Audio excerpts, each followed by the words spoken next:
Welcome to Diplomacy and International Relations by Bastian Freiburg. Great to be here. Before we really dive in, just a quick note. The content for this deep dive was generated with assistance from artificial intelligence, but everything has been thoroughly verified for accuracy by Bastian Freiburg. And today we're really focusing in on Denmark. We'll be looking at its role in international relations, world politics, and, importantly, how all that connects back to its own domestic political scene. Exactly. And to get a good grip on this, we've pulled together quite a few sources. We've got the Danish Ministry of Defense Agreement on boosting defense spending.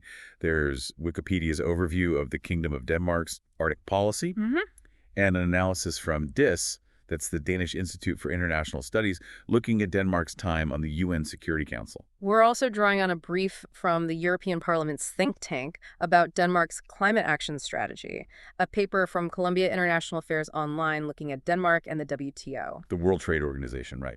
The Danish Institute for Human Rights 2023 report, and Denmark's own development cooperation strategy, The World We Share. So our goal here is really to weave these different threads together. We want to give you, especially if you follow international affairs and Danish politics, a really solid understanding of how Denmark operates out there on the world stage. Sounds good. Where should we start? Okay, let's start with something that definitely signals a shift, the increased defense spending. Right. The Danish Ministry of Defense, they've agreed to allocate over 3% of GDP to defense. That's for 2025 and 2026. Over 3%. That's quite a jump, isn't it? It is. It's a notable increase. And like you said, it really suggests a potential change in how Denmark sees its security role. Perhaps moving away from maybe a more reserved stance towards something more assertive in regional security. And the timing here is important, too, considering everything going on globally. Absolutely. You have to see it in that context. It has implications for Denmark's relationships, its role within NATO, for instance. Okay, let's pivot now to a region where Denmark's role is really unique because of its structure, the Arctic. Ah, yes, the Kingdom of Denmark. It's fascinating, really. You've got Denmark proper, which isn't in the Arctic itself. Right. But then you have Greenland, very much Arctic territory, and the Faroe Islands in the North Atlantic. And interestingly, despite having all this landmass in the Arctic, the kingdom actually has one of the smallest Arctic populations. And a key tension you see playing out is Denmark wanting to be influential in the Arctic, but always needing to navigate Greenland's own aspirations for more autonomy or even independence. It's a really interesting dynamic. Yeah, that sounds like a constant balancing act. So Copenhagen, Nuuk, Tórshavn, they have their own perspectives, but they share interests in the Arctic's challenges and, well, opportunities, too. Exactly, especially with the Arctic changing so fast and getting so much global attention. And Denmark's policy isn't made in a bubble. No, it's heavily shaped by memberships in places like the Arctic Council, the Nordic Council, the EU, NATO, the International Maritime Organization. All these influence its approach. And internally, within the kingdom, Greenland's role is significant. You mentioned resources. That's right. Since 2009, Greenland has had control over its mineral resources. So decisions about, say, mining exploration, they're primarily made in Nuuk. That adds, another layer of complexity. Okay. So what are the main focus areas for Denmark's Arctic policy then? Well, you're looking at environmental protection, obviously crucial. There's the military presence. The Joint Arctic Command is based in Nuuk.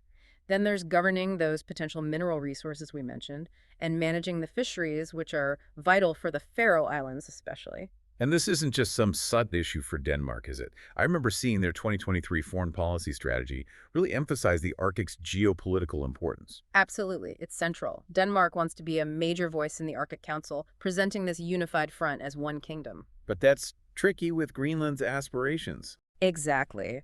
As the Wikipedia source notes, that ambition is constantly bumping up against the political reality in Greenland, where many politicians and people are pushing for greater self-determination. A delicate balance indeed. Are there areas where collaboration within the kingdom works well on Arctic issues? Oh, yes. There's definitely a collaborative approach on things like health and social sustainability in Greenland. They draw on Nordic expertise, partner with places like Canada's Nunavut on shared challenges. And the Nordic Council is also involved, particularly on gender issues in the Arctic. So Denmark kind of acts as a bridge between the EU and the Arctic, maybe? Precisely. Because Greenland is Arctic and Denmark is in the EU, Denmark becomes this key link, helping the EU engage in that region. And speaking of the EU, there was that big shift recently on defense cooperation, wasn't there? Yes, a major one. The war in Ukraine was really the catalyst. Prime Minister Mette Frederiksen pushed for a referendum on Denmark's long-standing defense opt-out from the EU. And the opt-out ended. It did. In June 2022, a majority voted to end it. It signals a deeper commitment to the EU's common security and defense policy. You saw similar shifts in thinking in other Nordic countries, too, around that time. Right.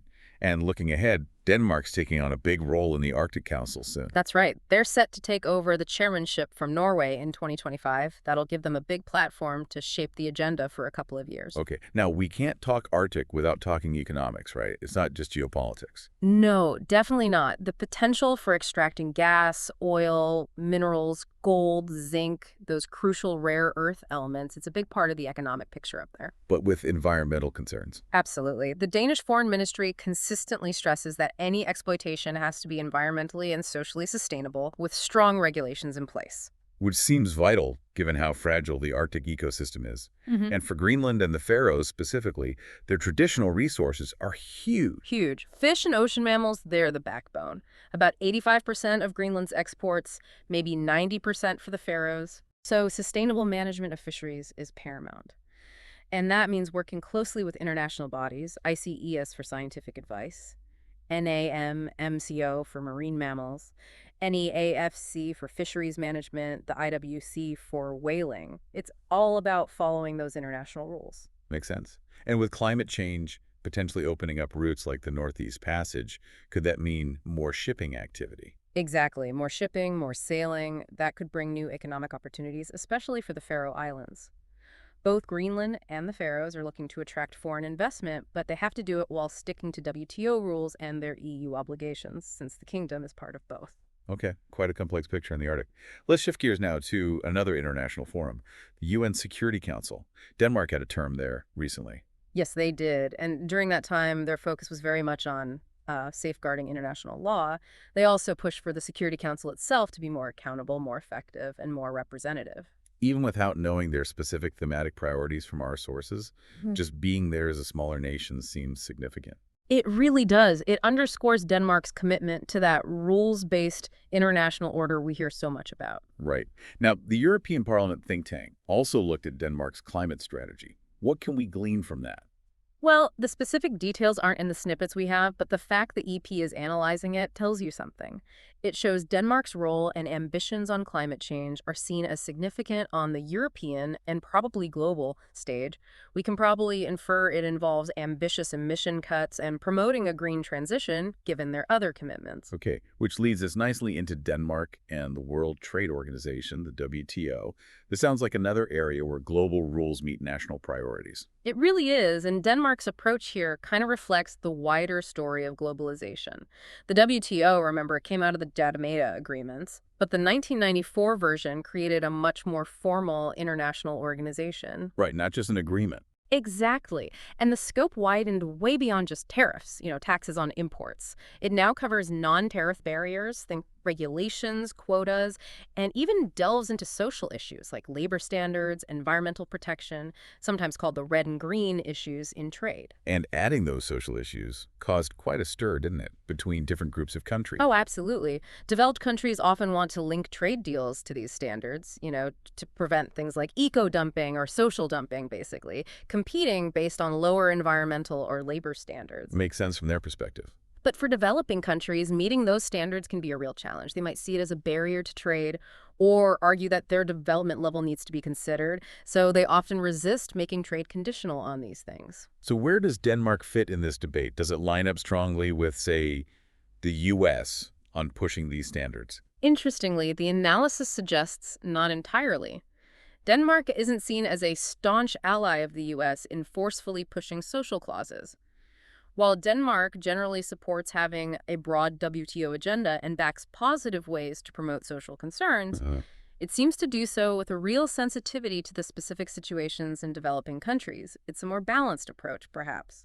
That sounds very Danish, trying to find that balance. Yeah. Does the WTO agreement itself acknowledge these broader goals? It does, yeah. The preamble tries to strike that balance, promoting liberalized trade, but also acknowledging goals like social welfare and sustainable development. Mm. It reflects that idea of embedded liberalism. Free trade is good, but it needs international cooperation and allows for governments to step in domestically for social reasons. And even the older GAHET had some exceptions for social issues.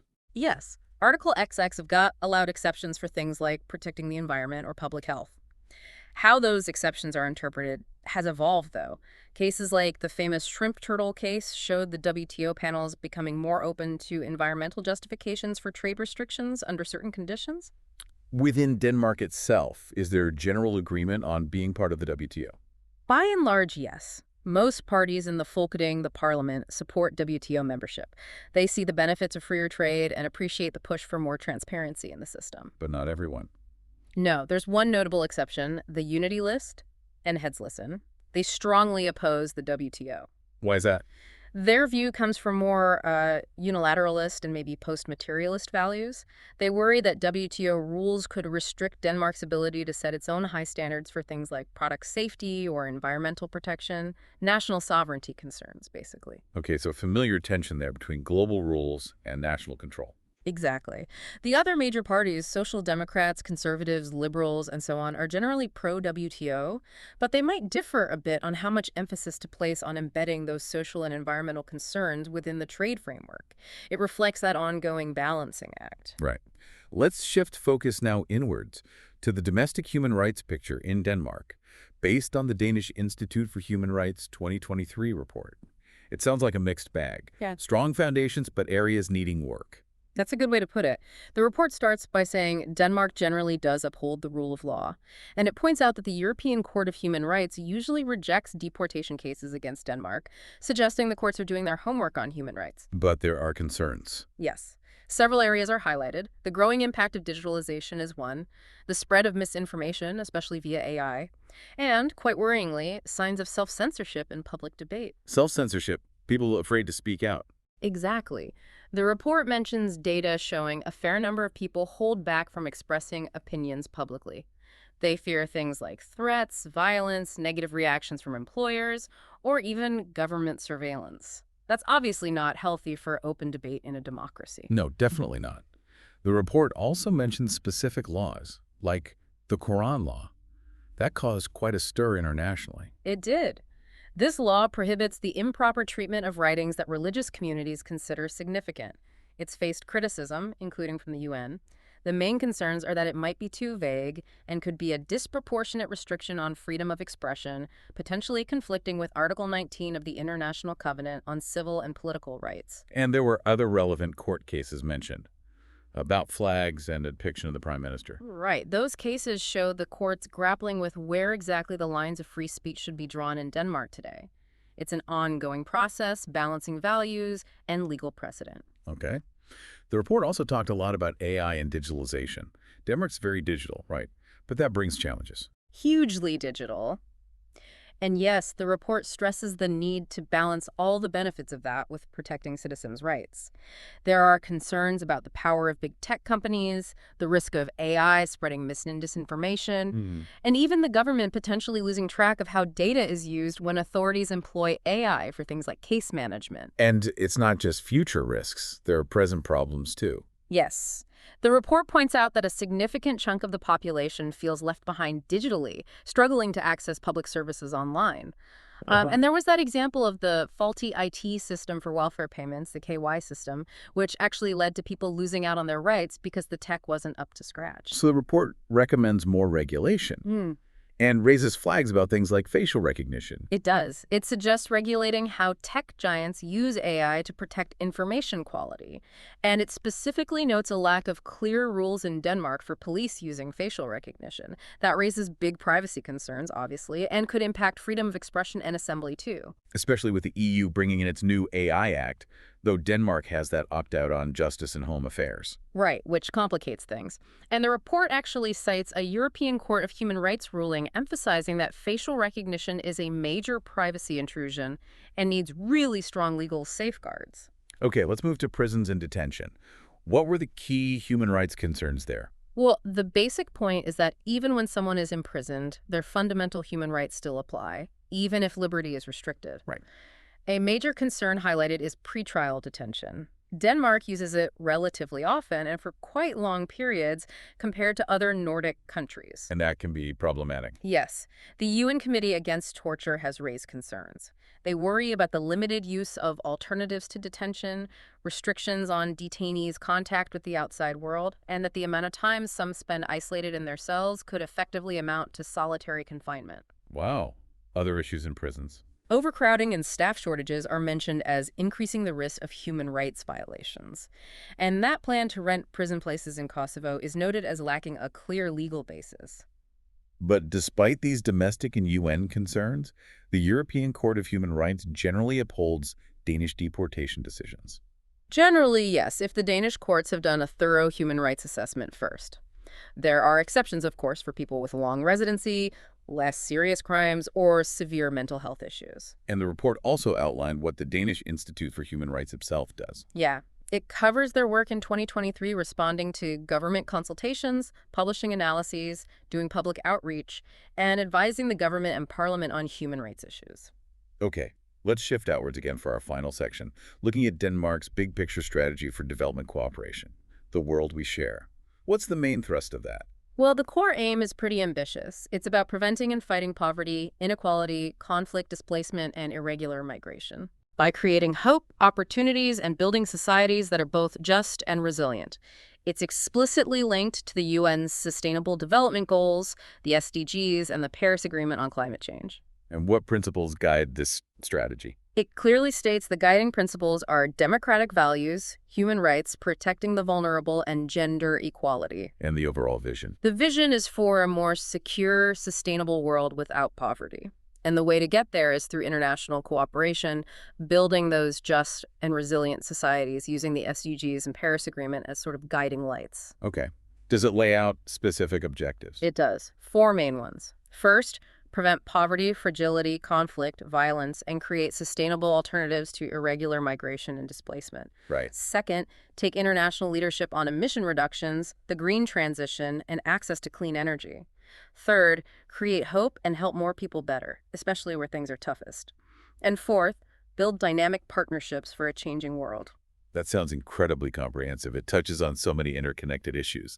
It really does. There's a big emphasis on tackling root causes, providing humanitarian aid when needed, peace building, climate adaptation, environmental protection, biodiversity, and ensuring that the green transition is socially just. And Denmark sees itself playing a specific role in promoting certain values. Yes, it positions itself as a strong voice for democracy, human rights especially for girls, women, and marginalized groups, and for upholding that rules-based international order we talked about earlier. And things like gender equality and youth participation are key threads. Absolutely. The strategy stresses how interconnected everything is: climate change, poverty, displacement, and it plays to Denmark's strengths in building partnerships with civil society, businesses, public authorities, and doing targeted cooperation with other countries. So, pulling all this together from our sources, Denmark is clearly juggling a lot on the international stage.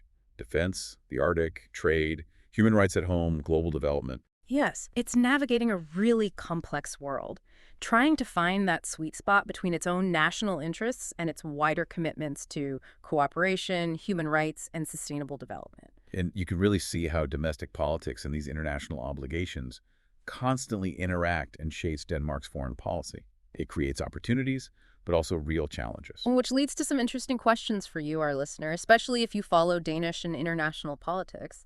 Think about this. What are the real ripple effects of Denmark boosting its defense spending? How does it change relationships with neighbors or its role in NATO? And reflect on that tension we saw between national sovereignty and international human rights standards, like with the Quran law or pretrial detention debates. How does a country balance those? Good question. And finally, Denmark wants to lead on the green transition and focus on fragile states in its aid strategy. What impact could that actually have on global efforts? Can a country like Denmark really move the needle? Lots to think about there. Well, thank you for joining us for this deep dive into Denmark's place in the world. It's been a fascinating discussion. If you found this exploration useful, please do follow Diplomacy and International Relations by Bastian Freiburg. and maybe consider leaving a 5-star rating. It really helps analyses like this reach a wider audience who are interested in these vital topics.